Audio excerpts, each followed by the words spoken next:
ओम नमः शिवाय। शिव महापुराण विदेश्वर संहिता।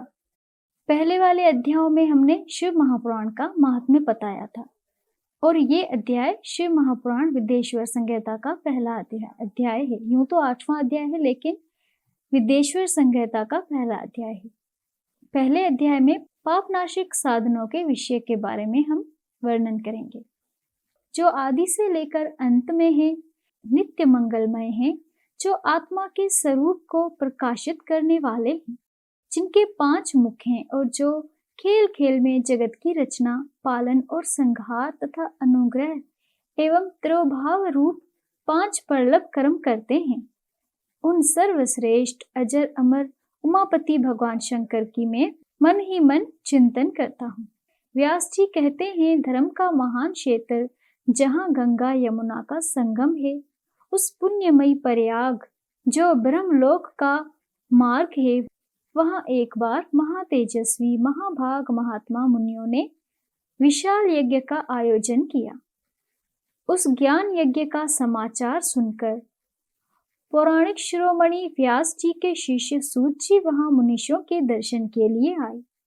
सूत जी का सभी मुनीषों ने विद स्वागत व सत्कार किया तथा उनकी स्तुति करने के लिए हाथ जोड़कर उनसे कहा, हे सर्वज्ञ विद्वान रोमहर्षण जी, आप बड़े भाग्यशाली हैं। आपने स्वयं व्यास जी के मुख से पुराण विद्या प्राप्त की है। आप आश्चर्य स्वरूप कथाओं का भंडार हैं। आप भूत भविष्य और वर्तमान के ज्ञाता हैं। हमारा सौभाग्य है कि आपके दर्शन हुए। आपका यहाँ आना निरर्थक नहीं हो सकता। आप कल्याणकारी हैं।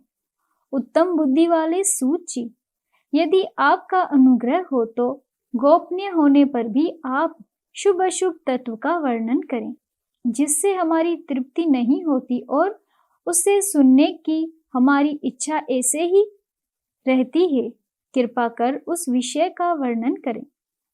घोर कलयुग आने पर मनुष्य पुण्य कर्म से दूर होकर दुराचार में फंस जाएंगे, दूसरों की बुराई करेंगे, पराई स्त्रियों के प्रति आसक्त होंगे, हिंसा करेंगे, मूर्ख, नास्तिक और पशु बुद्धि हो जाएंगे। सूत जी, कलयुग में वेद प्रतिपादित वर्ण आश्रम व्यवस्था नष्ट हो जाएगी।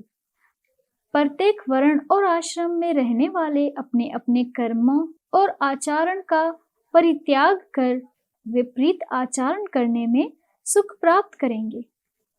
इस सामाजिक वर्ण संस्कृता से लोगों का पतन होगा, परिवार टूट जाएंगे, समाज बिखर जाएगा, प्राकृतिक उपदाओं से जगह जगह लोगों की मृत्यु होगी, धन का क्षय होगा, स्वार्थ और लोभ की प्रवृत्ति बढ़ जाएगी, ब्राह्मण लोभी हो जाएंगे और वेद बेचकर धन प्राप्त करेंगे, मद से मोहित होकर दूसरों को ठगेंगे, पूजा पाठ नहीं करेंगे और ब्रह्म ज्ञान से शून्य होंगे।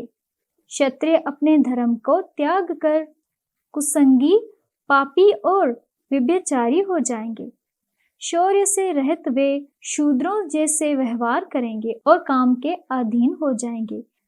वैश्य धर्म से विमुख हो संस्कार भ्रष्ट होकर कुमार्गी, धनोपार्जन परायण होकर नाप तोल में ध्यान लगाएंगे।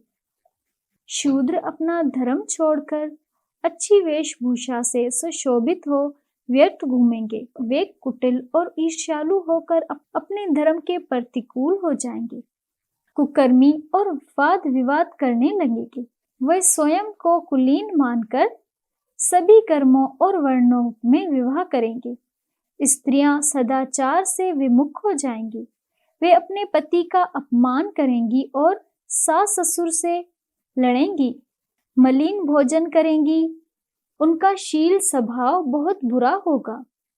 सूत जी, इस तरह जिनकी बुद्धि नष्ट हो गई हो और जिन्होंने अपने धर्म का त्याग कर दिया हो, ऐसे लोग लोक परलोक में उत्तम गति कैसे प्राप्त करेंगे?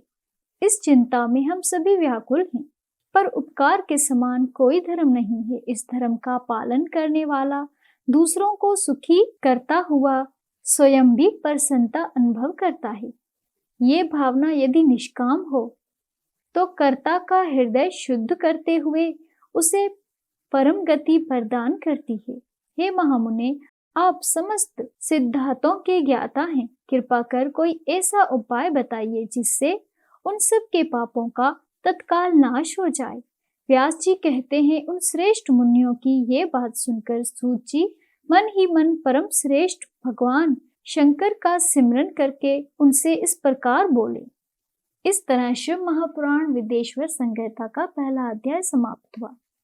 व्यूअर्स, आपको ये कथा कैसी लगी हमें कमेंट बॉक्स में जरूर बताइएगा और विदेश्वर संहिता का दूसरा अध्याय सुनने के लिए हमारे चैनल को सब्सक्राइब करें। धन्यवाद।